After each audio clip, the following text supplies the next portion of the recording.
Kansela wa Ujerumani Merz ametoa wito kwa Iran kurejea katika meza ya mazungumzo.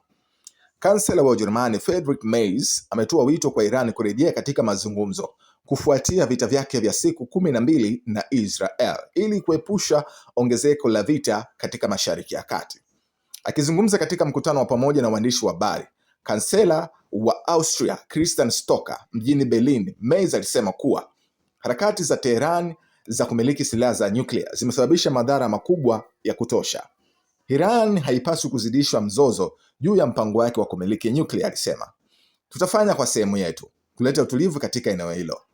Katika maoni kutoka kwa kiongozi wa Austria, Stocker alisema kwamba usitishaji wa vita kati ya Iran na Israel ni hatua muhimu ya kwanza inayohitaji kufuatiwa na diplomasia, na akatoa wito kwa Iran kuendelea kushirikiana na wakala wa kimataifa wa nishati ya atomiki.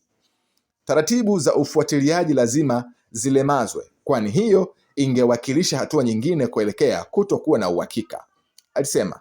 Siku ya Alhamis, baraza la mawaziri la walinzi la Iran liliidhinisha pia sheria kusitisha ushirikiano wa Tehran na shirika la Umoja wa Mataifa la kudhibiti nishati ya atomic na nyuklia.